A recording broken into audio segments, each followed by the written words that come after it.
व्यवस्थित हैं सभी? कंफर्टेबल हैं?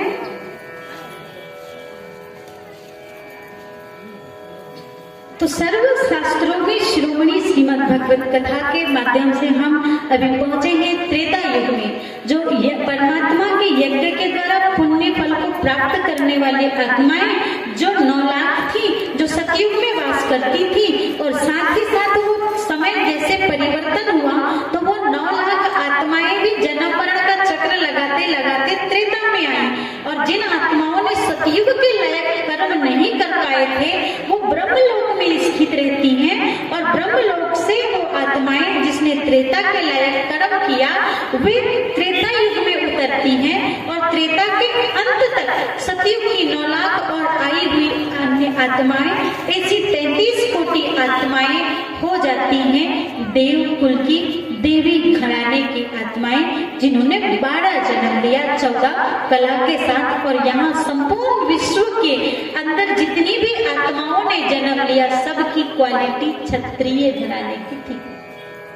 सतयुग में जितनी भी आत्माएं थी सब सूर्य वंश की थी, देवताएं घराने की थी, और यहाँ क्षत्रिय वर्ण आरंभ हो गया। कोई ऊपर नीचे नहीं था, अप डाउन कोई नहीं था, क्योंकि सब आत्माओं ने पुण्य को प्राप्त करके उस युग में पहुंची थी। जिस युग के लिए गायन है, दैहिक दैहिक भौतिक तापा राम राज्य नहीं काहू व्यापा। सही बात है क्या? सही बात है?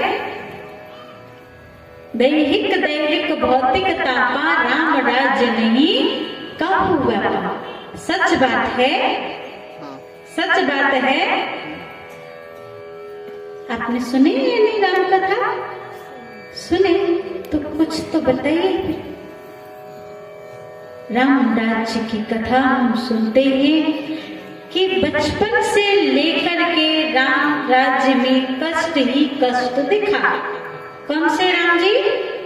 दशरथ जी वाले परिवार में, क्योंकि पुत्र नहीं थे तो दुख था, पुत्रों का जन्म हुआ और गुरुवर लेने आ गए तो दुख था, बड़े मुश्किल से भेजे थे गुरुओं के साथ शिक्षा ले दीक्षा लेने, उस विश्वामित्र जी के साथ। उसके बाद स्वयंवर हुआ, राजगद्दी पे बिठाना था तो जंगल के रास्ते पकड़ लिए। जंगल के रास्ते उधर निकले ही थे, 14 साल कौन सी बड़ी बात। आज अपना बच्चा पढ़ने जाता है तो जिंदगी भर के लिए बाहर हो जाता है, होता है ये नहीं? हम बूढ़े हो जाते हैं तब जाकर के कहीं मिलना जुलना होता है, उतना हम पूरा जीवन बिताने के लिए तैयार हो। दशरथ जी 14 साल दूर नहीं रह सके। हाँ? फिर तीनों माताएं विधवा हो गई, राम जी वापस आए, इधर भरत शत्रुघ्न के भी अलग हालचाल है, भरत जी इधर गांव के बाहर रहने लगे, वापस आए इधर धोबी के झगड़े के कारण सीता जी का वनवास, सीता जी को जैसे तैसे लोग उसने मिलाया तो धरती में समा गए। तो फिर ये बात कैसे सत्य है, कैसे सत्य साबित होगी? तो देखिए ये कथा जो हम सुनते हैं ना, ये किसी एक परिवार की या स्त्री पुरुष की कहानी नहीं है। ये कथा जो होती है ये आत्मा और परमात्मा की कथा होती है। हमने पहले दूसरे दिन बताया था कि रामायण में एक राम का वर्णन नहीं है। कितने राम का वर्णन है? 4 राम का वर्णन है। एक राम घट में लेटा, दूजा राम दशरथ का बेटा, तीजा राम जगत पसारा, चौथा राम जगत से न्यारा। पहला राम घट में बसा मतलब आत्मा राम, हम सब है ना आत्मा राम। इस दूजा राम दशरथ जी का बेटा, तीजा राम जगत पसारा, इस संसार में जिसकी भावना जिसमें उसके लिए भगवान है, और चौथा राम जगत से न्यारा, जो रावण का भी राम है और राम का भी राम है। रावण ने भी किसकी पूजा किया? और राम जी ने भी शिव जी की। तो हम सबका भी ईश्वर वो परमात्मा ही है। तो यहाँ पर सीता का मतलब होता है आत्मा और राम का मतलब है परमात्मा। तो जो बात शास्त्रों में लिखी है वो गलत नहीं है, क्योंकि सतयुग और त्रेता युग जो समय है, हमने बताया था जगत से न्यारे राम की महिमा ज्यादा है, लेकिन उस राम की पहचान नहीं होने के कारण हमको एक ही राम दिखाई देते हैं। तो वो राम का राज्य, मतलब उस राम ने जो मर्यादा, शिक्षा और ज्ञान दिया था, वो ज्ञान देवताओं के आचरण में था, और जब तक उनके आचरण में था तब तक यहाँ पर कोई अधर्म नहीं था। सतयुग और त्रेता युग में कोई पाप नहीं, कोई अधर्म नहीं, कोई भी मतांतर नहीं था। फिर थोड़ी हलचल मच रही होगी ना कि कृष्ण जी के राज्य में अगर कोई अधर्म नहीं तो कंस का वध क्यों, राम जी के राज्य में कोई आतंक नहीं तो रावण का वध क्यों।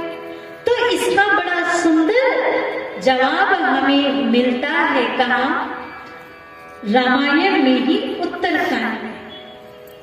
कलिमल ग्रसे धर्म सब लुप्त भये सदग्रंथ, दम्भिन निज मति कल्प करे और प्रकट किए बहुपद।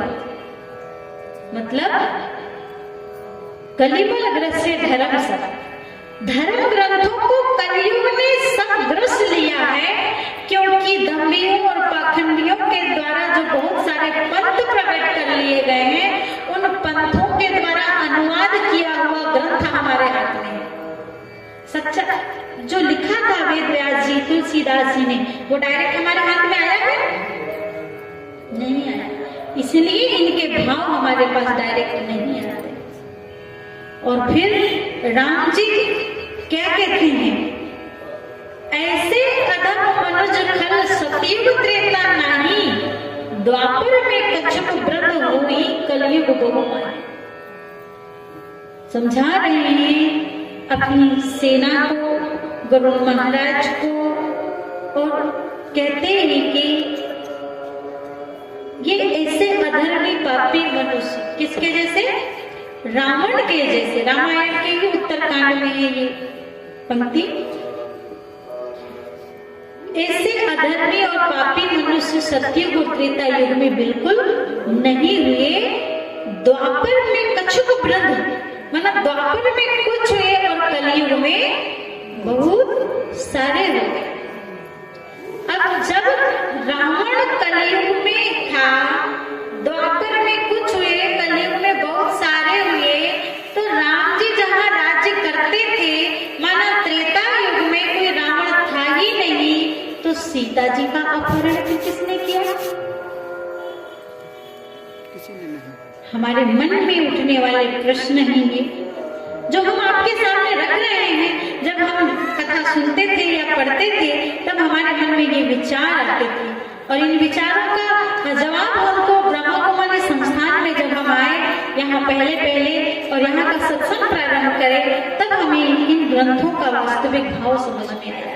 हमारे मन में यही विचार आया उत्तरकांड के इस बात को सुनकर कि ऐसे अधर्मी पापी मनुष्य सतयुग त्रेता युग में नहीं थे, तो फिर रावण ने सीता कैसे चुरा ली, और राम जी ने क्यों उसका वध किया, कंस का वध क्यों हुआ। तब हमें पता चला, रामायण ने ही इसका बड़ा सुंदर जवाब दिया हमें, और कहा कि असली सीता थोड़ी चुराई थी, वो तो सीता की परछाई चुराई गई। फिर मन में विचार आया कि दुनिया में इतनी ताकत किसके पास है जो हमारी परछाई हमसे दूर कर दे, है क्या? आप यहाँ कथा सुनने आए हैं, आप अपनी परछाई को घर में छोड़कर आए हैं कि काम करके रखना, हमारे आने तक हम तो कथा सुन के आएंगे। भाई रखा है ऐसा नहीं, दुनिया में किसी के पास इतनी ताकत नहीं है कि हमारी परछाई को हमसे दूर कर दे। बड़ी सुंदर कथा है, आप सब भी सुने होंगे कि वनवास का समय था, पंचवटी की में कुटिया बना करके राम जी, लक्ष्मण जी और मां सीता रह रहे थे। उसी बीच में बताते हैं कि पुष्प चुनने के लिए मां सीता जाती हैं, पूजन के लिए पुष्प चाहिए थे, और उसी के सामने से एक सोने की चर्म वाला मृग निकल जाता है, और वो सोने की चर्म इतनी आकर्षण थी, इतनी लुभावनी थी कि सीता जी का मन उसमें मोहित हो गया। और सीता जी राम जी के पास जल्दी से आती हैं और कहने लगे, स्वामी मुझे वो मृग चाहिए। राम जी कहने लगे, सीते जो रचना प्रकृति की रचना के प्रतिकूल हो, प्रकृति के अनुरूप ना दिखाई दे, वो मायावी ही होगी। सीता जी ने हट पकड़ लिया, स्वामी वो मायावी हो या कैसी भी हो, मुझे तो चाहिए ही वो मृग। राम जी कहते हैं, अच्छा उस मृग को तुम पाकर क्या करोगी? तो कहने लगी कि हमारे वापस जाने का समय नजदीक है, तीनों माताएं प्रतीक्षा कर रही होंगी और उनके लिए मैं सौगात ले जाना चाहती हूँ, ये मृग। तो ये मृग को वो क्या करेंगी? तो कहने लगी कि राजमहल में इसके पैरों में मैं घुंघरू बांधूंगी, नुपुर बांधूंगी, और जब ये छम छम नाचेगा तो तीनों माताएं देख करके बड़ी आनंदित होंगी। राम जी कहते हैं, लगता है कि सीता की इच्छा पूरी करना पड़ेगा। इच्छा शब्द देखिए, गौर करिए शब्द। और राम जी धनुष बाण लेकर के निकल जाते हैं उस मृग को लाने के लिए। अब मृग को लेने जाते हैं, वो मृग थोड़ी दूरी पर जाकर छिपता, फिर दिखता, फिर छिपता, कुटिया से काफी दूर चले जाते हैं। और काफी दूर जाने के बाद वो मृग आ जाता है सामने, और राम जी उस पे जैसे ही बाण चलाते हैं, कौन सी आवाज आई? गलत सुना राम, जिसने सुना राम आवाज नहीं आई। क्या आवाज निकली? लक्ष्मण सीते, लक्ष्मण सीते। ये आवाज जब आने लगी तो ये आवाज कुटिया में सीता जी को भी सुनाई दी और लक्ष्मण जी को भी सुनाई दी। लक्ष्मण जी को भरोसा था कि राम के प्राण कभी संकट में पड़ नहीं सकते, क्योंकि राम तो तारनहार है। सीता जी को भरोसा नहीं, कहने लगी, लगता है लक्ष्मण कि हमारे राम जो है संकट में होंगे, हमें रक्षा के लिए पुकार रहे हैं, जाओ तुम उनकी मदद करने के लिए। लक्ष्मण जी काफी समझाने की कोशिश करते हैं, परंतु सीता जी मानने के लिए तैयार नहीं। लक्ष्मण जी मना करते हैं, सीता जी को क्रोध आने लगा, कहने लगी, शायद तुम सोचते होगे कि इस वन में अपना भाई यहीं पर खत्म हो जाए ताकि तुम अयोध्या के राजा बन जाओ।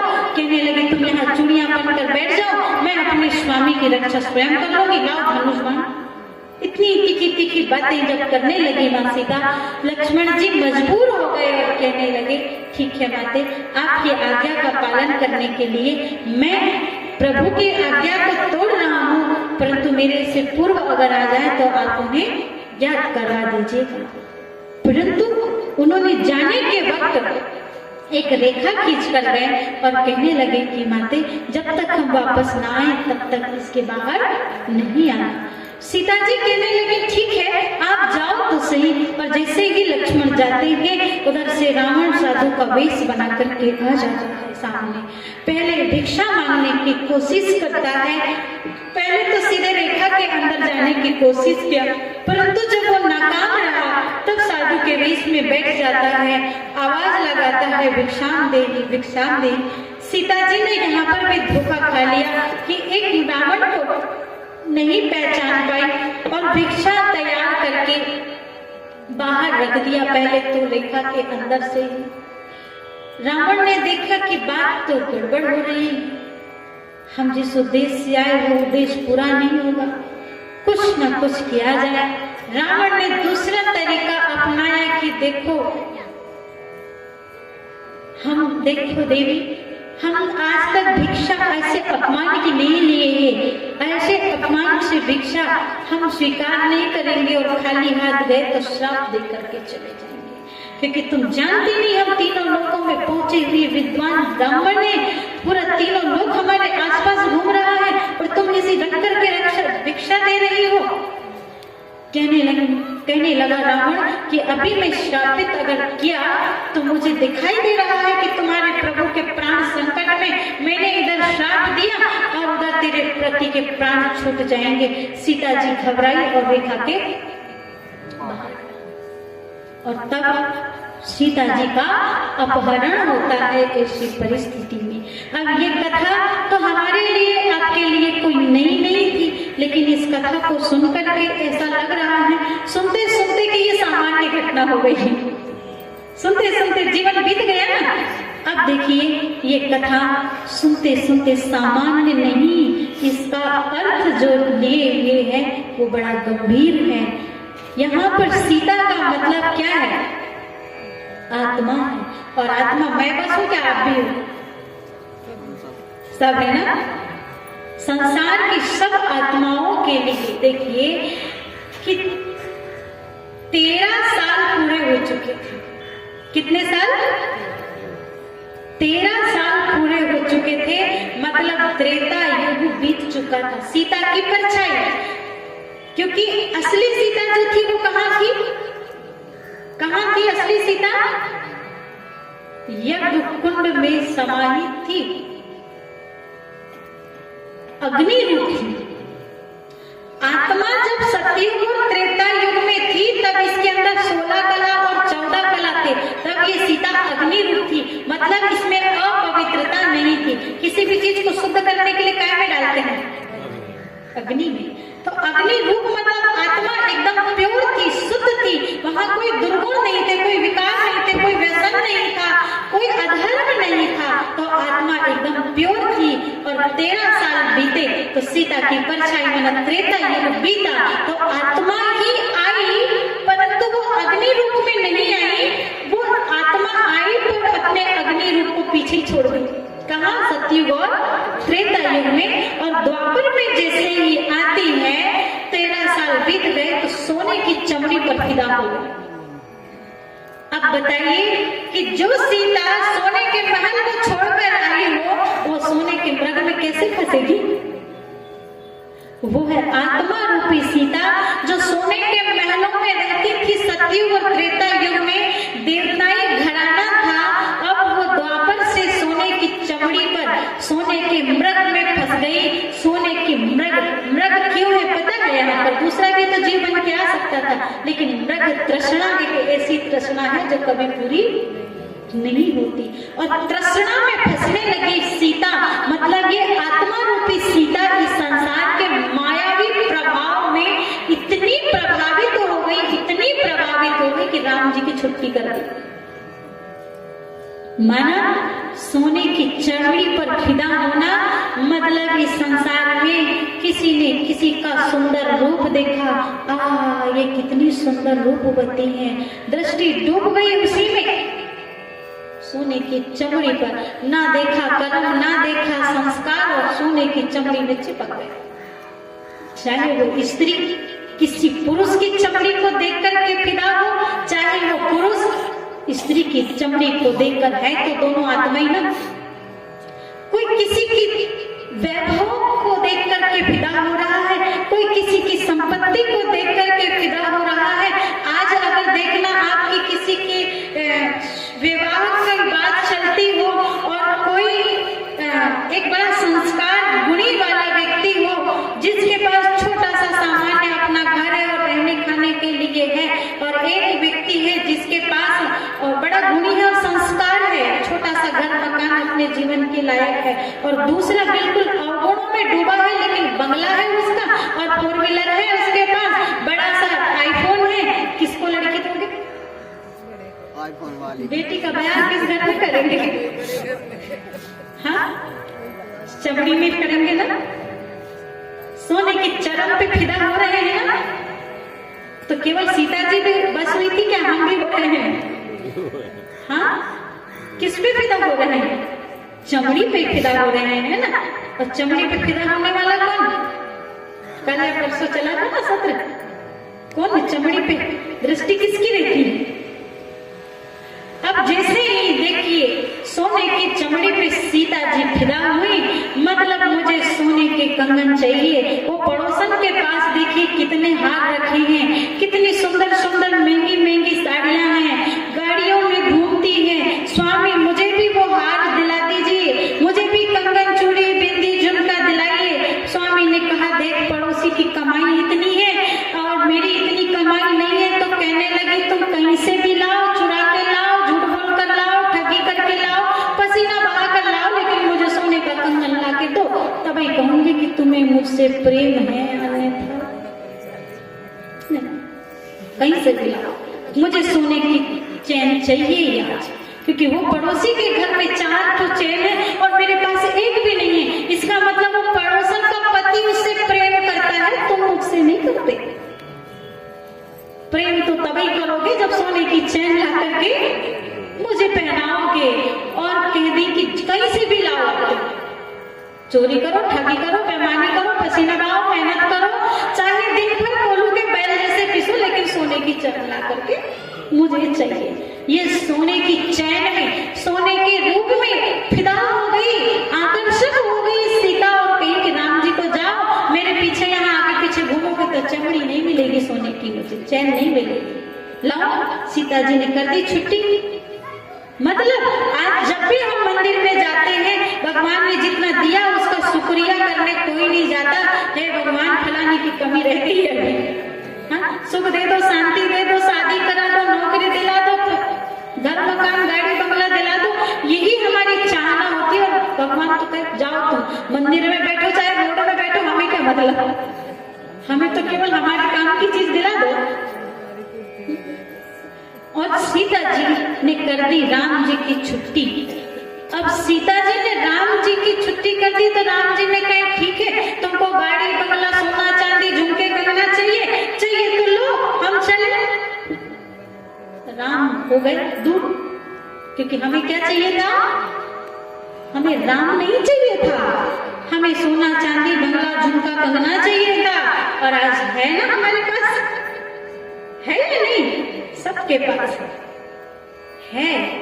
और कहा कि ठीक है हम तो चले जाएं, लेकिन चिंता तो उस राम को हमारी थी, भले हमें नहीं थी। राम ने कहा ठीक है, लक्ष्मण है तुम्हारी रक्षा के लिए, लक्ष्मण को रक्षा के लिए रखा।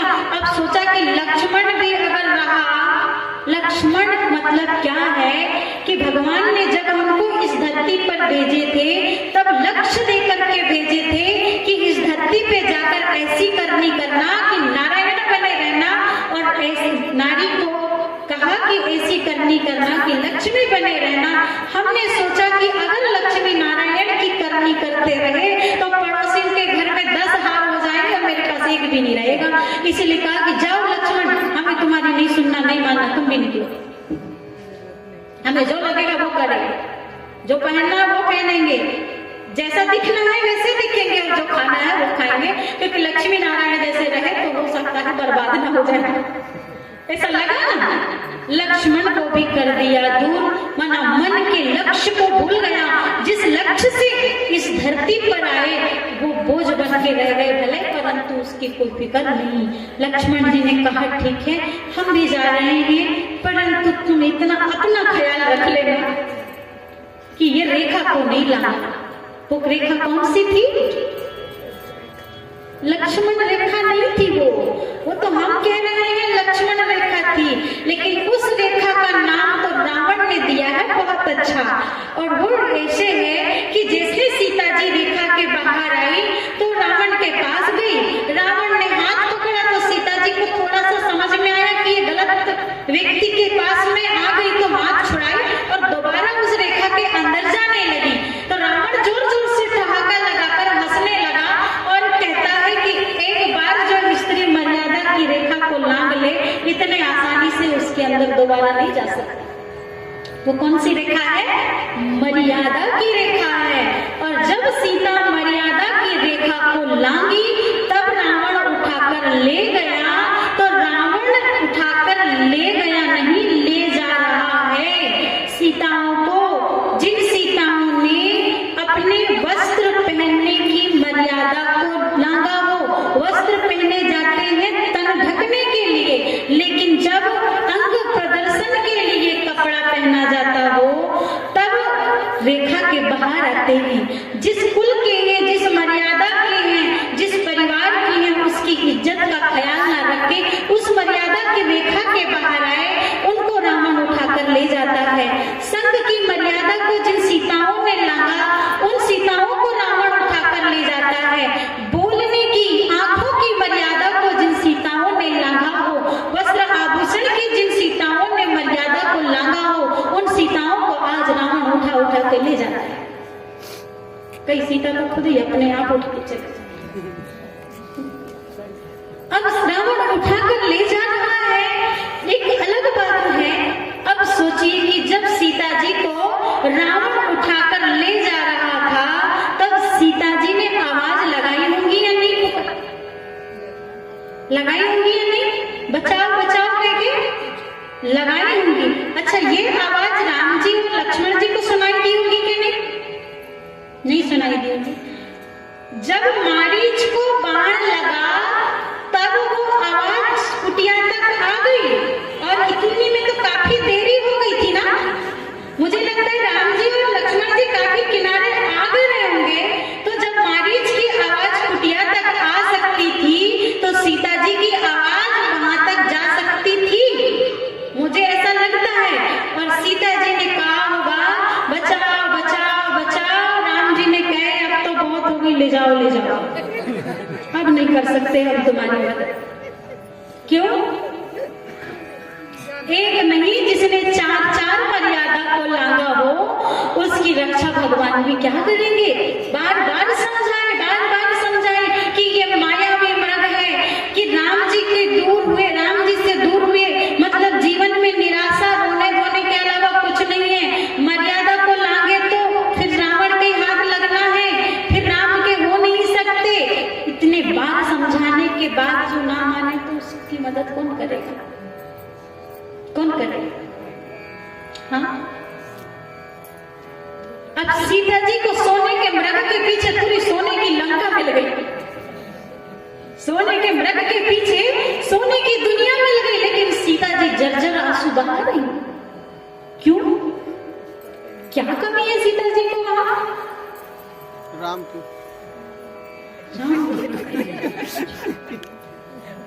जो कहे वो रावण लाके देने को तैयार। जितनी दास दासियां चाहिए, जितना खान पान चाहिए, जैसा महल चाहिए, यहाँ तक कि मंदोदरी से ऊंचा स्थान देने के लिए तैयार। लेकिन सीता जी वहां भी जर्जर आंसू बहा रही हैं। क्यों? क्योंकि वहां राम नहीं है। आज हमारी जिंदगी में क्या नहीं है? रहने को अच्छा खासा मकान है, पहनने को 15-20 साड़ियां हैं, सजने संवरने को ज्वेलरी है, लेकिन जिंदगी में दुख और अशांति है। क्यों? हमारा भी घर अशोक वाटिका से कम थोड़ी है। कमी है क्या अशोक वाटिका से? कोई हमारा भी घर अशोक वाटिका से कम नहीं है, लेकिन उस घर में शांति नहीं है, क्योंकि उस घर में राम का वास नहीं है। क्योंकि उस घर में बेटे का कमरा बना है, बेटी का कमरा बना है, पति का कमरा बना है, स्टोर रूम बना है, गेस्ट रूम बना है, लेकिन गॉड रूम बना है किसी के घर? बना है भगवान का घर कमरा? भगवान के लिए एक आध रूम निकाला? किसी ने कोई एक आध सेल्फ में बना दिया होगा, तो किसी ने खूंटी में टांग दिया कि इतनी जगह में सीमित रहो। क्योंकि हमें तो बड़ा आलीशान चाहिए ना, अगर उधर के लिए निकालेंगे तो हमें कम ना पड़ जाए। भगवान को पड़े तो पड़े, तुम खूंटी से लटक जाओ, हम तो कम से कम 10 बाई 20 का 20-20 का चाहिए हमें, तो हमारे वाले में कमी नहीं पड़ना चाहिए। इसीलिए तो अशोक वाटिका के जैसी सुविधा, साधन, वैभव के होते हुए भी मन में शांति नहीं है। घर में एसी लगा है, लेकिन अंदर का टेम्परेचर बढ़ा जा रहा है, हाई ब्लड प्रेशर हो रहा है, कोलेस्ट्रॉल बढ़ रहा है, डिप्रेशन बढ़ रहा है, और कई सारी बीमारियां बढ़ रही हैं। क्या करें? और तो और देखिए, राम जी ने भी सोचा होगा, तुम्हें सोने का मृग चाहिए ना, तुम्हें अब सोने की दुनिया ही दिला देते हैं।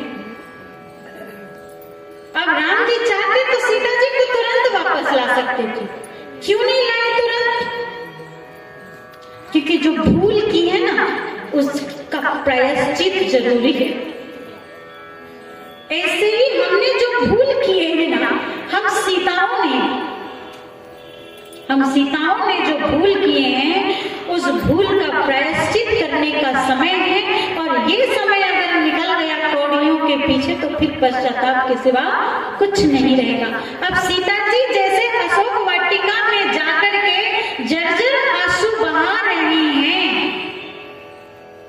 वैसे ही जो सीताएं आज अपने मनमर्जी से चली गई हैं, ये जिनको उठाकर ले गया रावण ने, वो जाकर के खुश हैं क्या? वहां जाकर के महीना भर, 2 महीना, 4 महीना या 6 महीना बाद फिर जैसे सीता जी जर्जर आंसू बहाकर श्वास श्वास में राम राम राम राम जप रही है, वैसे ये वाली सीता कलयुग की मम्मी पापा गलती हो गई, माफ कर दो। हाँ, अब हमको वापस ले जाओ, बहुत हो गई गलती, देख लिया हमने, क्योंकि अब पैसा देना जो था वो खत्म हो गया, अब यहाँ अपना कोई रहा नहीं, सच्चा प्रेम मिल नहीं रहा है, तो फिर वापस तो याद आएगी ना, आएगी ना। अब किसी ने कहा जाओ, एक बार रावण को पसंद कर लिया तो उधर ही के रहो, हमारे घर से बना, फिर क्या करो? कहत तो वैदेहीश, सीता जी अशोक वाटिका में तो चली गई, परंतु रावण ने उनका बाल विवाह नहीं कर सका। निसंदेह आज राम राज्य नहीं है दुनिया में, तो रावण का ही राज्य होगा, और रावण के राज्य में अगर रहना है तो सीता के जैसे पवित्रता को अपनाना होगा। कहत वैदेही, रावण से कहती, वैदेही मतलब कौन है? कौन है वैदेही? माँ सीता जी वैदेही है, जिनको देह का भान नहीं है, माना। और जनक जी की वैदेही की बेटी है, जनक जी जो देह से मुक्ति का टाइटल जिनको मिल गया था जीते जी, और इसीलिए इस तिनके को सामने रखती थी, एक छोटा सा तिनका को उठा करके, और कहती थी कि ये दुष्ट रावण अगर इसके आगे एक कदम भी आगे बढ़ाया तो जल करके भस्म हो जाएगा। सुमर अवधपति परम स्नेही, कि ये मेरे मन में एक राम के सिवा और कोई नहीं है, और इस तिनके के आगे अगर कदम बढ़ाया तो रावण तो जलकर भस्म हो जाएगा। वो तिनका कोई एक पेड़ की कड़िया नहीं था, वो तिनका था पवित्रता की शक्ति, और ऐसी पवित्रता की शक्ति को अगर आज जिस भी आत्मा ने, माना सीता ने, सीता मतलब केवल स्त्री के लिए नहीं, पुरुष के लिए भी है ये, क्योंकि ये ज्ञान किसके लिए है? आत्मा के लिए है, और हम सब भी आत्मा हैं, और हम आत्माओं ने पवित्रता को जीवन में धारण कर लिया, तो इस संसार में किसी रावण की हिम्मत नहीं है कि वो हमारे तरफ आंख उठाकर देखे और हमें बर्बाद करे। वो रावण उसी समय जल करके भस्म हो सकता है, उसी समय जल करके भस्म। इतनी पवित्रता की ताकत है। एक बार एक भाई कहते हैं, बहन जी आप जो कथा सुनाते हो, कथा तो बहुत अच्छी है, परंतु एक बात मेरे समझ में नहीं आती कि जब एक द्रौपदी का चीरहरण हुआ तो केशव दौड़कर उसकी मदद करने के लिए चले आए, और एक सीता का अपहरण हुआ तो राम जी ने पूरी सेना लगा दी उन्हें वापस लाने के लिए। फिर आज के समय में अनेक सीताओं और द्रौपदियों का चीरहरण होता है, तब भगवान क्यों नहीं आते?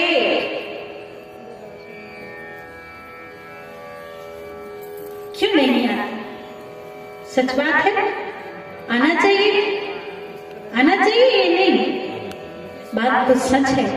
और भगवान भी आने के लिए तड़पते हैं हमारी मदद के लिए, लेकिन भगवान जब हमारी मदद, हम पुकारते हैं और हमारी मदद के लिए आते हैं ना, तब भगवान के पास हमारे पुण्य कर्मों की एक किताब खुल जाती है। और जिस आत्मा के जीवन में पुण्य कर्म का बैलेंस होता है, भगवान उनकी मदद करने आज भी चले आते हैं। भगवान उन सीताओं की मदद करने नहीं आते जिसकी जीवन में पुण्य का बैलेंस ना हो, मोबाइल का बैलेंस हो भरा पड़ा, मोबाइल में बैलेंस हो, उनके मदद करने के लिए नहीं दौड़ते। जीवन में पुण्य का बैलेंस चाहिए भगवान की मदद लेने के लिए। जिस तरह से बैलेंस बना के रखा था द्रौपदी ने भगवान द्रौपदी की मदद करने के लिए चले आए थे कि कर्ज चुकाने के लिए आए थे? क्या करने आए थे? कर्ज चुकाने के लिए। और कब बांधा था द्रौपदी ने? द्रौपदी ने बांध दिए 4 कच्चे धागों में, बदले में भेज दी साड़ियां हजारों में। दंड दिया श्री कृष्ण ने, खंड किया अभिमान, आंचल चीरे द्रौपदी बांध रही भगवान। प्रेमांचल में बंध गए दिए वचन, फिर आप इस रण के भुगतान को जग न सकेगा मां। उस समय भगवान की मदद की थी जब शिशुपाल से युद्ध करते करते भगवान की अंगुली कट गई और खून बहने लगा। द्रौपदी ने उस समय में बताते हैं कि इंद्रप्रस्थ का उस समय में राज तिलक होने वाला था, एक महोत्सव था और महोत्सव के दिन हम कितनी कीमती वस्त्र पहनते हैं। सब लोग भागे इधर उधर कुछ मदद करने के लिए लाए, लेकिन द्रौपदी कहीं ना भाग करके अपने आंचल को फाड़ करके बांध दिया। उस समय में वादा किया कि समय आने पर तेरे एक एक धागे का मैं मोल चुकाऊंगा, और वो समय आया चीरहरण के समय का। एक एक धागे का मोल चुकाने आए भगवान। और उस समय में बताते हैं कि द्रौपदी ने जो चीर बांधा भगवान वचन में बंध गए, माना प्रेमांचल में बंध गए दिए वचन फिरा। आज सोचिए इंद्रप्रस्थ के राज तिलक के दिन कितने कीमती वस्त्र पहने होंगे, कितनी कीमती साड़ी पहनी होंगी। आज हमारी माताएं बहनें भी अपने घरों में कोई प्रोग्राम होता है तो जो सबसे सुंदर और कीमती साड़ी हो वो पहनते हैं ना, पहनते हैं ना।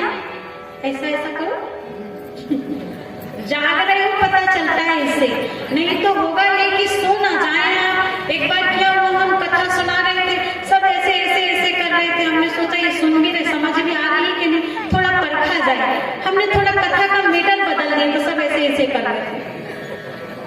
हमने कहा क्या हुआ जजमान सुनते हो? एक बार ये हुआ कि एक बार एक कमरे में गुड़ के ढेले रखे थे, 5-5, 10-10 किलो के, सब ऐसे ऐसे कर रहे हैं। फिर क्या हुआ, धोखा ये हो गया कि एक दिन खिड़की दरवाजे खुले रह गए, सब ऐसे ऐसे कर रहे हैं। फिर हमने बताया कि एक एक मक्खी 5-5, 10-10 किलो के गुड़ के ढेले लेके भाग गए, सब ऐसे ऐसे कर रहे हैं। पर एक ने भी नहीं पूछा कि बहन जी मक्खी कितने किलो की थी कि जो 5-5, 10-10 किलो के गुड़ के ढेले लेके भागी। इसलिए ऐसे थोड़ा जाग रहे हैं, इसका प्रमाण आप हमें देंगे तो अच्छा लगेगा, अन्यथा सतवचन महाराज ऐसे नहीं करना, क्योंकि हमें केवल कथा पूरी थोड़ी करनी है, हमें तो नवयुग की रचना करनी है। हमको सब सीताओं को रावण की जेल से बचाना है, तो जागेंगे तब तो होगा, नहीं तो चक्रव्यूह के अंदर तो चलेंगे और बाहर निकलने के समय समस्या आ गई ना। ऐसी समस्या अपने साथ नहीं करना, क्योंकि यहाँ से गए आधी अधूरी कथा सुने, परिवार वालों को आधी अगर सुनाए तो डाइजेस्ट नहीं होगी, फिर मामला गड़बड़ हो जाता है ना। इसलिए जो सुन रहे हैं ना पूरी सुने, क्योंकि अधजल घगरी छलकत जाए होता है और बैलेंस नहीं बनता, फिर लड़खड़ाने लगते हैं ना। तो ऐसे लड़खड़ाते ज्ञान सुनाएंगे घर जाकर के, तो फिर तो हमारे ऊपर बरस पड़ेगी कि ये बहन जी कहाँ से आई और पता नहीं कौन सी कथा सुना दी, ये तो बहके गए पूरे। ऐसे नहीं करना। तो चलिए कहाँ पहुंचे थे हम कथा में कि द्रौपदी ने बांध दिए 4 कच्चे धागे में, है ना। तो द्रौपदी ने ऐसे प्रेम से बांधे हैं। आज हमारे घर में भी सबसे कीमती कपड़े हम कब पहनते हैं, जब हमारे घर में कोई प्रोग्राम हो और उस समय मान लो कि आपके बच्चे की नाक बहने लग जाए तो आप उस साड़ी से पहुंचेंगे? हाँ, नाक पहुंचने की तो बात दूर रही है, तो गोद में आकर भी बैठे तो चल भाग जाए, कहाँ के बैठे सब मेरे कपड़े खराब कर दिया। खुद के बच्चे के लिए भी करते हैं ना कि हम बच्चे की नाक पहुंचने के लिए भी तैयार नहीं रहते, उनको फाड़ के बांध दिया। क्या इतने प्रेम से भगवान को बांध के रखे हैं हमने, जितना द्रौपदी ने अपने प्रेम के बंधन में बांधा था। बांधे ही इतना मजबूत धागा, तो फिर दोष कैसे दे सकते हैं हम आज के समय कि भगवान उस समय तो आ गए सीता जी को बचाने और द्रौपदी जी को बचाने, आज हमारी सीता का अपहरण हो रहा है, या हम सीताओं को बचाने क्यों नहीं आते? क्योंकि द्रौपदी ने पुण्य कर्मों में बैलेंस रखा था और हम मोबाइल में रखते हैं। घंटों मोबाइल में जुट करके बतियाने की फुर्सत है, लेकिन मिनटों भगवान के पास बैठने की फुर्सत है क्या? भगवान से अपने कनेक्शन, अपने संबंध जोड़ने का टाइम है क्या? नहीं। एक व्यक्ति से एक घंटे बात करने के लिए हम तैयार हैं, लेकिन कुछ मिनट भगवान के पास बैठने के लिए तैयार नहीं है। जो हमारी आत्मा का पिता है, इस शरीर का पिता तो विनाशी है, कुछ दिन साथ देकर एक दिन उनको भी इस संसार से जाना है, लेकिन उस अविनाशी पिता से जीवन रहते अगर संबंध नहीं हुआ तो जो प्लानिंग बना रहे हैं हम, परिवार के काम आए, नाती पोते के लिए फलानी चीज बनाए, समाज के काम आए, देश के काम आए, अगर समय रहते अगर उस सर्वशक्तिमान से नहीं जुड़े ना तो खुद के भी काम नहीं आएंगे, खुद के भी काम के लायक नहीं बचेंगे। इसीलिए अब देखिए कि उस सर्वशक्तिमान विधाता परमात्मा ने जो सीता जी का अपहरण हुआ है, द्रौपदी का चीर हरण हो रहा है, वो कब हो रहा है? द्वापर सतयुग त्रेता में हुआ या द्वापर कलयुग में हो रहा है? द्वापर कलयुग में। प्रमाण कहाँ दिख रहा है? अभी दिख रहा है। और अभी अगर सीताओं को बचाना है, द्रौपदियों को बचाना है, तो जागना होगा, पवित्रता की शक्ति को अपने जीवन में उतारना होगा, चाहे वो गृहस्थ में रहने वाले व्यक्ति हो, चाहे विवाहित हो, चाहे अविवाहित हो, क्योंकि पवित्रता ही एक ऐसा कवच है जो दुनिया की बुराइयों से हमारी रक्षा करता है, दुनिया के विघ्नों से रक्षा करता है। अब वो जमाना नहीं बचा कि मैं किसी के सिर पे हाथ रख दूं और भाग्य बदल जाएगा किसी का, क्योंकि मेरा भाग्य, मेरे कर्म बदलेंगे, आपका भाग्य, आपका कर्म बदलेगा। किसी के हाथ रख देने से किसी का भाग्य नहीं बदलेगा, सीधी बात है। करो और पाओ तब कृपा बरसेगी, पानी जैसे नहीं बरसती कृपा कोई यहाँ पर कि हम अपना टोकना गल्ला लेकर के बैठ जाएं और ऊपर से भगवान कृपा बरसाए और हम बटोरे। वो जमाना नहीं है, ये करने का और पाने का जमाना है। और ऐसे द्वापर जैसे ही आता है तो जो 16 कला होती है, त्रेता युग का समय भी 1250 साल बीत गए, द्वापर आया तो द्वापर के साथ अधर्म बढ़ गया। अभी तक धर्म ही चल रहा था, फिर अधर्म बढ़ गया, दुनिया में अधर्म बढ़ गया, तो भगवान को पुकारने लगे लोग और भगवान के आने का समय नहीं हुआ था।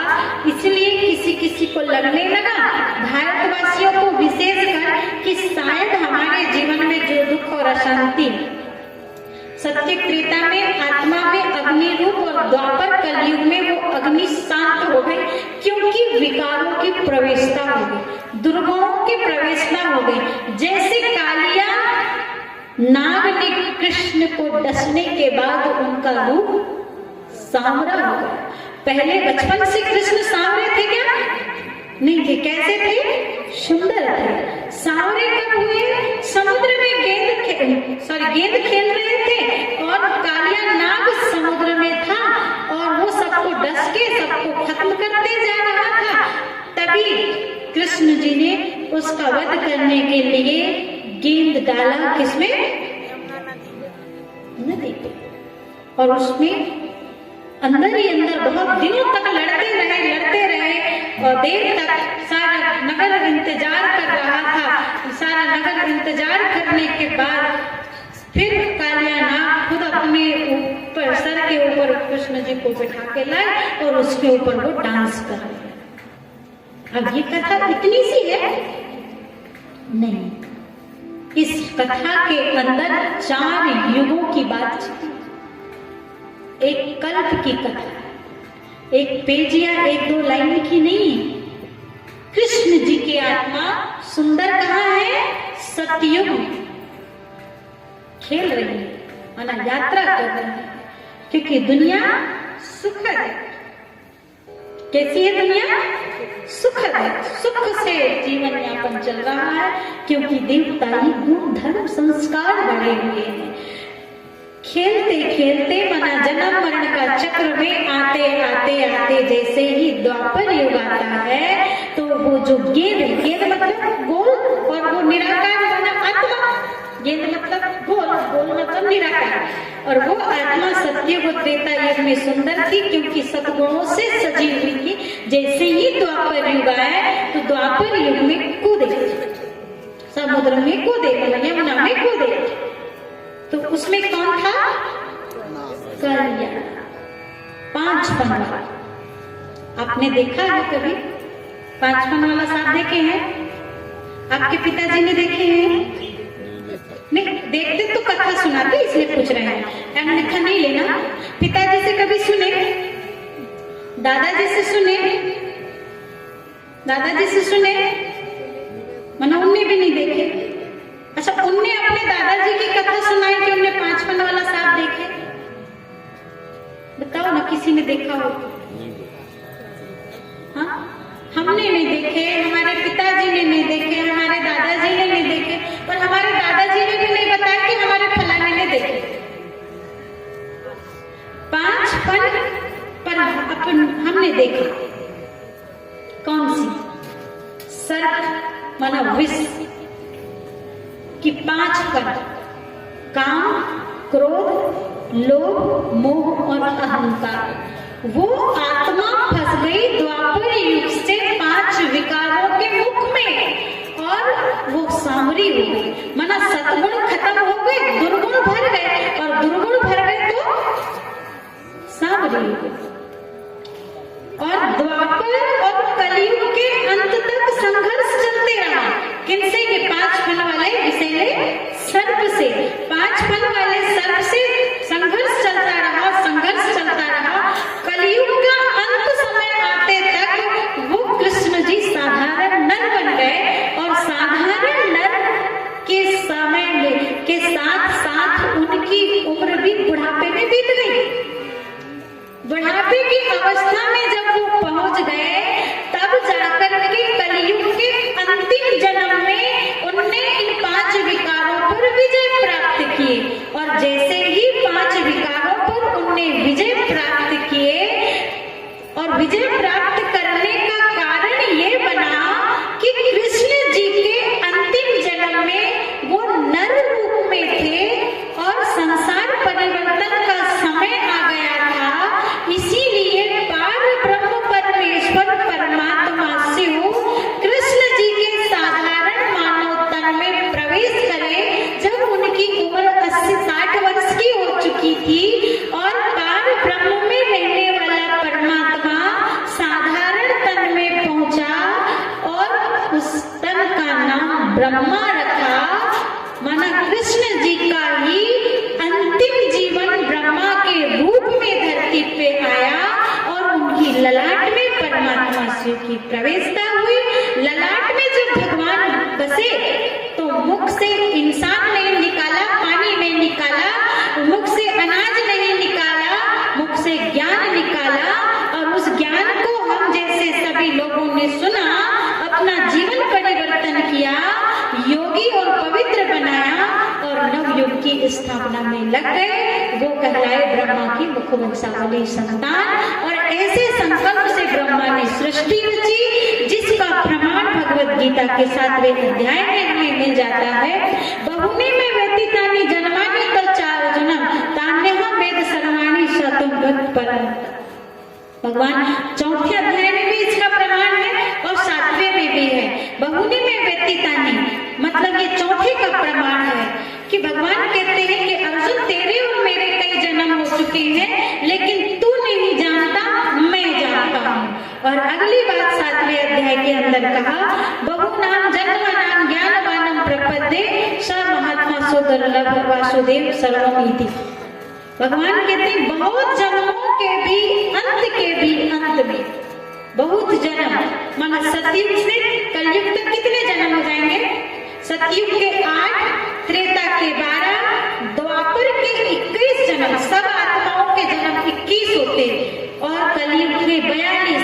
ऐसे 83 जन्म हो गए, और 83वें जन्म की 60 वर्ष की उम्र थी कृष्ण जी की आत्मा की। कोई भी चीज नई से पुरानी हो अपने घर में कोई चीज इलेक्ट्रॉनिक चीजें लाते हैं, जब फ्रेश चलती है, कुछ दिन के बाद खराब हुई, फिर रिपेयरिंग करा के लाओ तो वैसी चलेगी क्या रिपेयरिंग वाली चीज? दोबारा रिपेयरिंग कराओ फिर उसकी और नंबर हो जाएगी, और 2-4 बार रिपेयरिंग करा के उसकी जिंदगी पूरी हो जाती है, होती है ना। तो आत्मा सतयुग से पहली बार इस धरती पे आएगी तो पावरफुल रहेगी, हर बार देह त्यागने के बाद ऊपर नहीं जाती, वो यहीं पर जन्म मरण का चक्र लगाती है, क्योंकि हिसाब किताब चुकाना है ना, और सृष्टि पे जो लक्ष्य से आए थे वो पूरा करना है। तो लास्ट में आते तक वही कृष्ण जी की आत्मा, वही नारायण जी की आत्मा नर बन जाती है, और उस नर की पहचान हमें और आपको नहीं, उस पार ब्रह्म परमेश्वर को होती है।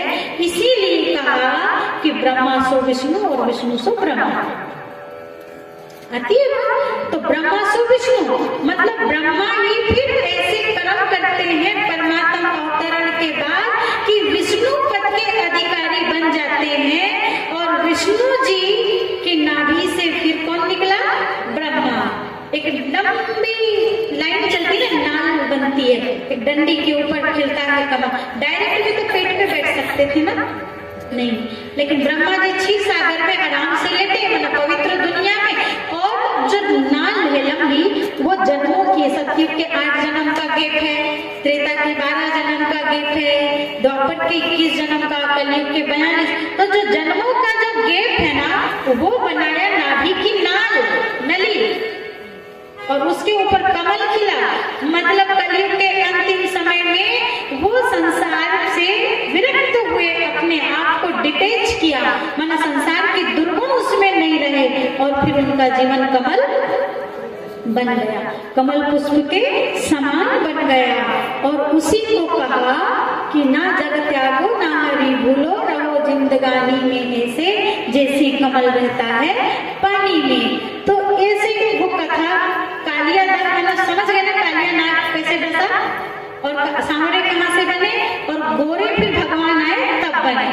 फिर देखिए कि द्वापर को समझ रहे थे हम ना, द्वापर में हो गई आधी कला, जहाँ सतयुग में 16 थी वो 8 हो गई, जन्म 8 से तो यहाँ 21 हो गए, और यहाँ पर संपूर्ण मानव की क्वालिटी वैश्य, हर कोई एक जैसे, और यहाँ भक्ति बढ़ गई।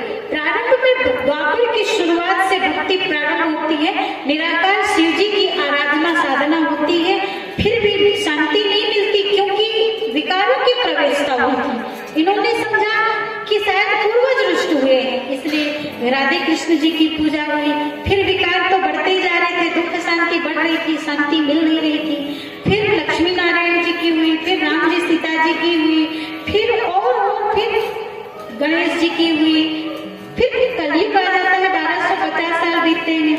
जैसे ही कलयुग आया, मतलब कला इधर 0 हो गई, कला 0 हो गई, जो 16 थी वो कलाहीन हो गई, और एक आध कला बच गई तो वो केवल जिंदगी में 2 रोटी खाने के लायक, और वो भगवान की इतनी ज्यादा आवश्यकता पड़ने लगी, क्योंकि दुख अशांति चारों तरफ त्राही त्राही मच गई, लोग जगह जगह पे भगवान को खोजने लगे। तो कोई पेड़ में ढूंढ रहा, कोई पत्थर में ढूंढ रहा, कोई पशु में ढूंढ रहा, कोई पक्षी में ढूंढ रहा है, ऐसे भगवान को ढूंढने लगे। और जो भारत सोने की चिड़िया थी, आज विदेशों के कर्ज से लद गया। जो भारत विश्व गुरु होता था, जगत गुरु होता था, वो भारत आज उसका ज्ञान सिराने में रखा है, और हम आराम से कायर बनकर के सोए हुए हैं। आज अर्जुन के जैसी कायरता हम सबके अंदर भी भरी पड़ी है। और जिस भारत देश में स्त्रियों को यत्र पूज्यन्ते नार्यस्तु तत्र रमन्ते देवता था, आज वही नारी शोषण, लाचार और बेबस होकर के रह रही है। एक तरफ पूजा कर रहे हैं जड़ मूर्ति की, और चैतन्य मूर्ति को सताए जा रहे हैं, कहीं दुराचार हो रहा है। तो अनेक साधु संत मठ पंथ समाज की स्थापना हो गई, लेकिन दुनिया का दुख दर्द समाप्त नहीं हुआ, क्योंकि इसकी हालत जन जन रावण दर दर लंका, इतने राम कहाँ से लाऊं, घर घर कंसा हुए ही पैदा, इतने श्याम कहाँ से लाऊं। जन जन रावण दर दर लंका,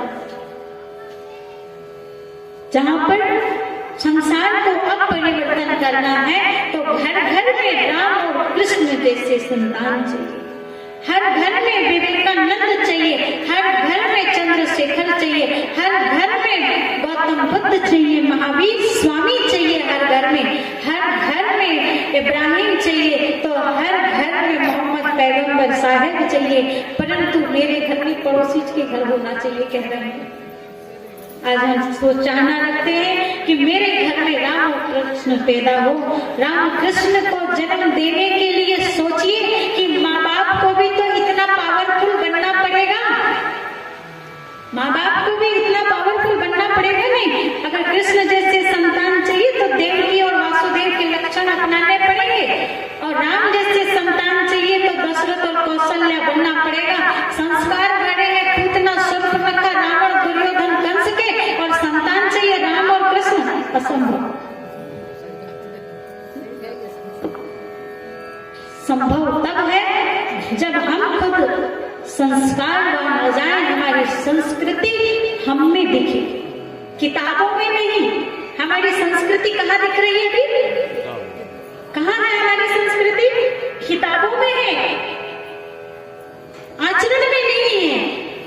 आचरण में जिस दिन आ जाए तो घर घर में राम और कृष्ण, गौतम और बुद्ध, हर घर में महावीर और मोहम्मद पैदा हो जाएंगे, हर घर में दुर्गा और सीता दिखेंगी, तो हर घर में सलमा और सीता नजर आएगी। इसीलिए अब समय आ चुका है वो जहां कलयुग की समाप्ति का समय है, और ये ही समय है यदा यदा ही धर्मस्य ग्लानिर्भवति भारत अभ्युत्थानं धर्मस्य तदात्मानं सृजाम्यहम्। इसी समय के लिए कहा कि जब जब हुई धर्म की हानि, बाढ़ी असुर अधम अभिमानी, तब तब प्रभु ने मनुज शरीरा हर ही जिमिनिधि सज्जन वीरा। कुरान आयत में कहा कि जहन्नुम की तमाम रूहों को गमों से निजात देने के लिए मोहम्मद मुस्तफा सल्लल्लाहु अलैहि वसल्लम को जरिया बनाकर जहन्नुम को जन्नत बनाने आएगा, कब्र दाखिल रूहों को जगाकर ले जाएगा। इसी समय के लिए कहा है। तो इस समय पर जो कृष्ण जी की आत्मा साधारण मानव तन में थी, उस तन में पार ब्रह्म परमेश्वर परमात्मा शिव का अवतरण 1936 में हो चुका है, और उनके द्वारा ही ये ब्रह्मा कुमारी संस्थान की स्थापना हुई। और जो कथा हम आपको सुना रहे हैं, भगवान ब्रह्मा तन में आकर के जो ज्ञान दे रहे हैं, वही ज्ञान हम आपको दे रहे हैं। नहीं तो आपको पहली बार सुनने को मिल रहा होगा कि ब्रह्मा कुमारी की नई कथा कहाँ से निकल के आई। अभी तक तो फलाने संत फलाने महात्मा की कथा सुनते थे, ये ब्रह्मा कुमारी और नई बीमारी कहाँ से आ गई? लगता होगा ना। तो ब्रह्मा कुमारी ये शिव की ज्ञान गंगा से निकली हुई कुमारियां हैं। भगवान शिव का अवतरण दादा लेखराज, जो सिंध हैदराबाद के रहने वाले थे, कृपलानी परिवार हीरे जवाहरात के व्यापारी थे, जिनके तन में परमात्मा की प्रवेशता हुई। उनका नाम प्रजापिता ब्रह्मा रखा। उस ब्रह्म ज्ञान को जीवन में धारण करने वाले नर और नारियों को, नारी हो गई ब्रह्मा कुमारी और नर हो गए ब्रह्मा कुमार, और उनके ही ज्ञान को हम जन जन पर जाकर के पहुंचा रहे हैं। क्योंकि देखिए, सतयुग बीता, त्रेता आया, त्रेता बीता, द्वापर आया, द्वापर बीता, कलयुग आया। तो कलयुग भी बीतेगा कि रह जाएगा? बीतेगा कि रहेगा? बीतेगा। तो फिर क्या आएगा? सतयुग आएगा। तो सतयुग आएगा तो उसमें कौन जाएगा, रहेगा? देवी देवता रहेंगे, क्योंकि हम देवता जन्म मरण का चक्र लगा के ये हालत में आ गए। तो इसी हालत में तो नर और नारी बन के ऐसी करनी करे कि सतयुग में जाकर के लक्ष्मी और नारायण बने, बचपन से पूजनी बने। तो ये सही फसल बोने का समय है। समझो, फसल को सही समय पे बोई जाए तो पैदावार मिलती है। समय बीत जाने के बाद अगर फसल बो तो पैदावार मिलेगी क्या? उपज मिलेगी? नहीं मिलेगी, औसत नहीं मिलता सही। ठीक इसी तरह से श्रेष्ठ करनी करने का ये समय आ गया है। क्योंकि ये युग परिवर्तन का समय है। 21वीं सदी उज्जवल भविष्य बनाने का ये समय है और इसी समय कलयुग की जब समाप्ति का समय आता है, भगवान इस धरती पर आते हैं। इसी समय के लिए कहा कालो अस्मि लोक क्षेत्र प्रवर्तो लोकान समाहितम प्रवर्ता ऋते अपि त्वां न भविष्यन्ति प्रत्यनि केतु योद्धा। मतलब कालों का काल में महाकाल आ चुका हूँ। काल आता है एक को ले जाता है और महाकाल आता है सबको ले जाता है, और सबको ले जाने के लिए मैं आया हूँ। एक दो दो चार, एक क्षेत्र दो क्षेत्र के लिए नहीं, इस संसार से सबके जाने का समय आ चुका है। मतलब शिव की बारात जाने का समय आ चुका है। चाहो तो भी जाना पड़ेगा, नहीं चाहो तो भी जाना पड़ेगा। फिर किसी के मन में विचार आता है कि जाना तो है तो इतनी मेहनत क्या करें, अभी ठंड लग रही है घर में चुपचाप रजाई ओढ़ के सोए। विचार आता होगा ना। देखो विचार तो सही है, परंतु विधि सबकी अलग अलग होगी। विधि सबकी अलग अलग होगी और विधि ऐसी होगी जैसे भगवान पावन बनाने के लिए आए हैं। हमको प्यार से बन जाओ तो ठीक, नहीं तो मार से तो करवाएंगे। जैसे आपका बच्चा सुबह से लेकर शाम तक खेलता हो, शाम भी होगी लेकिन घर आने की सुध ना बन रही, उसको आवाज लगाने की बेटा आजा, बढ़िया फ्रेश हो जा, मुंह हाथ धो ले। अब बच्चा खेलने में मगन है तो रात भर खेलने दोगे आप?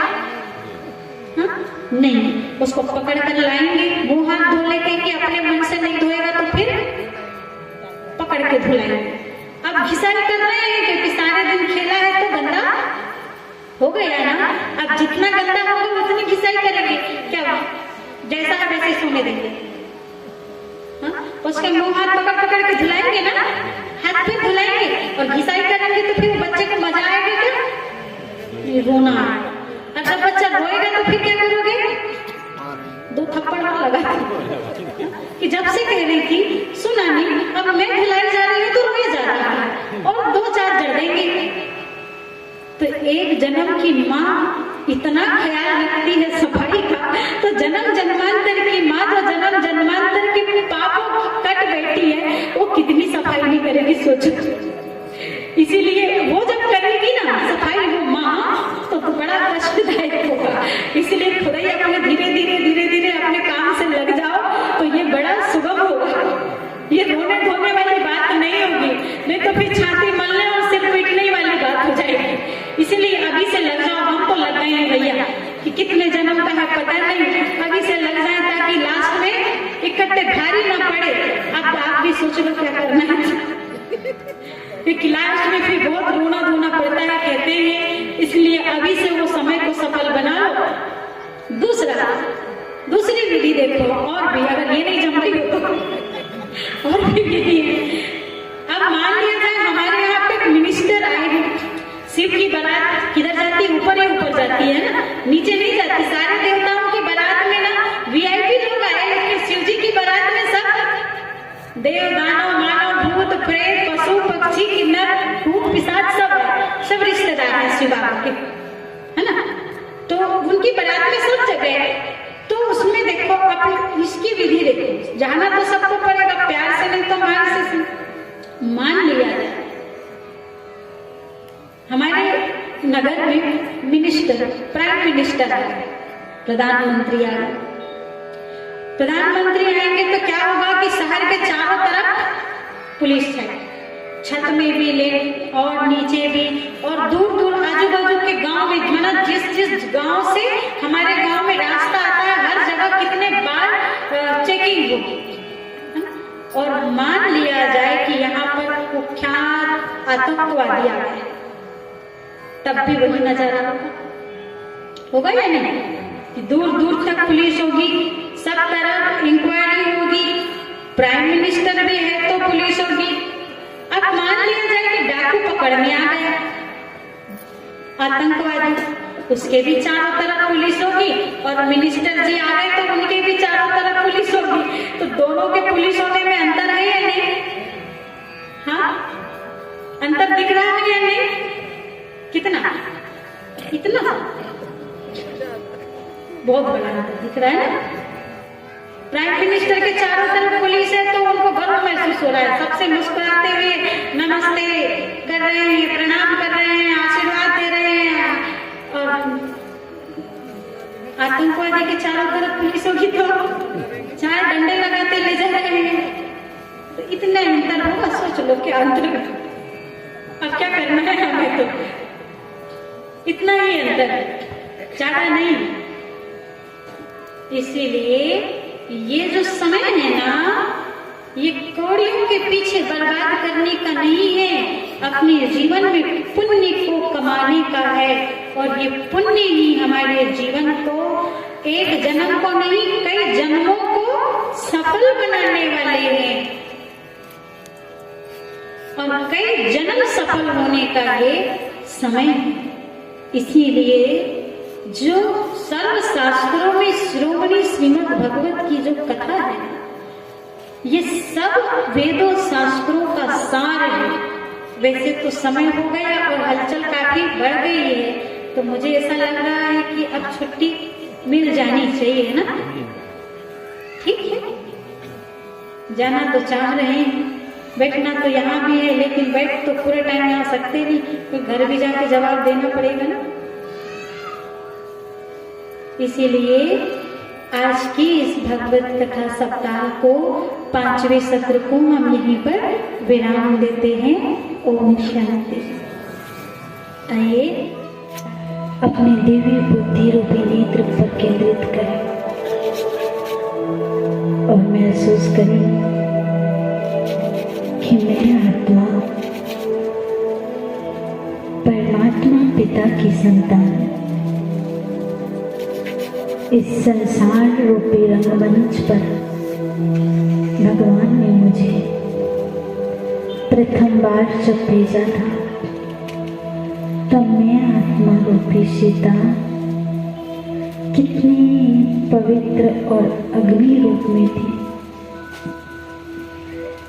और इस संसार के जन्म मरण का चक्र लगाते लगाते इस संसार में आकर के अपने आप को, अपने अग्नि रूप को भूल करके इस संसार के कितने मायावी मृत तृष्णा के पीछे पड़ करके मैंने अपने राम को अपने आप से दूर कर दिया है। मैंने अपने लक्ष्मण को अपने आप से दूर कर दिया है,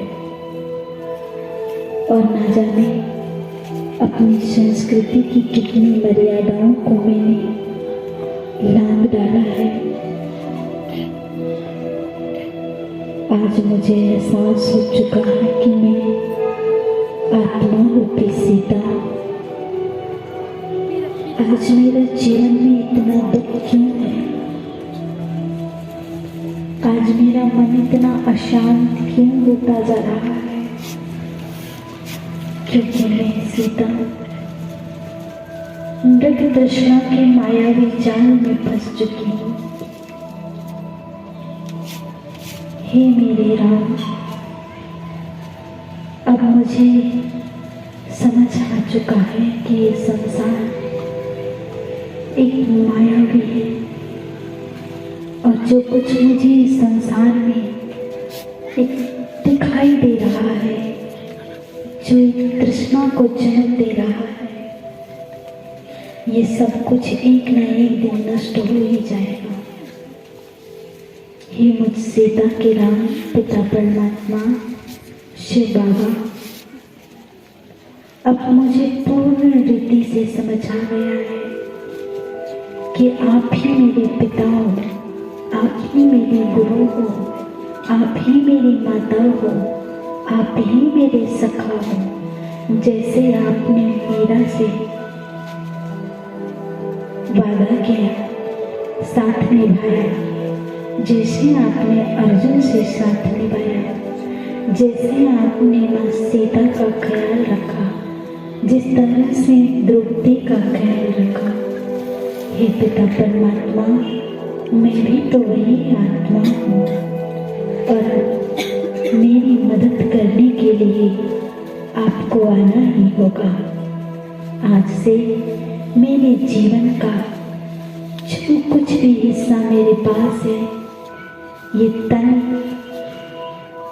एक एक इंद्रियों को मैं आपकी सेवा में लगाऊंगी। मेरे पास जो कुछ धन है, इस धन का जो हिस्सा आपके लिए है, यह आपकी सेवा में लगाऊंगी। और ये मन जो संसार में भटक रहा था, उसे समेट कर आप में मन लगाऊंगी।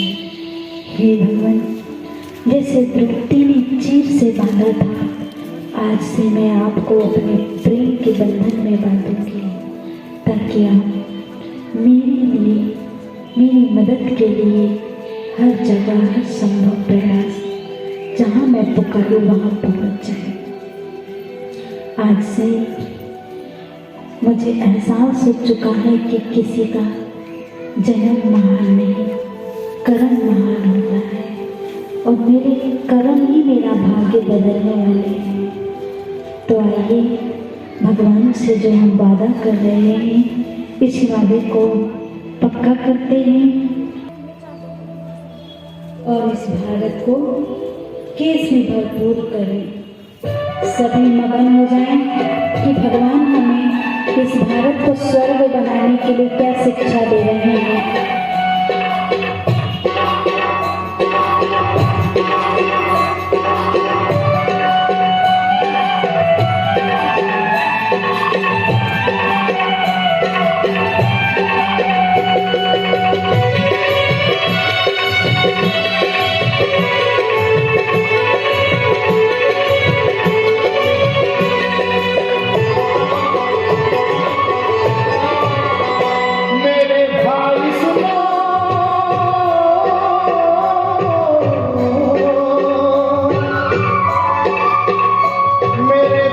जन्म से नहीं कर्म से बने, जन्म से नहीं कर्म से बने।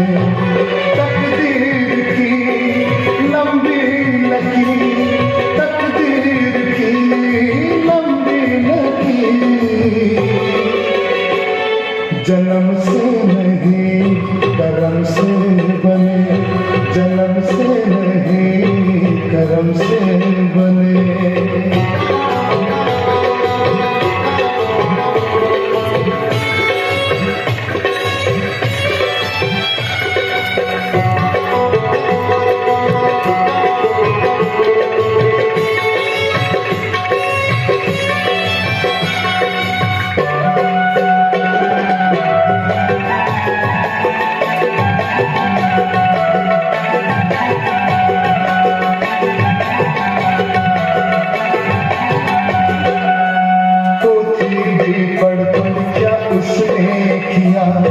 वचन कर्म से जिसने सुख ना दिया,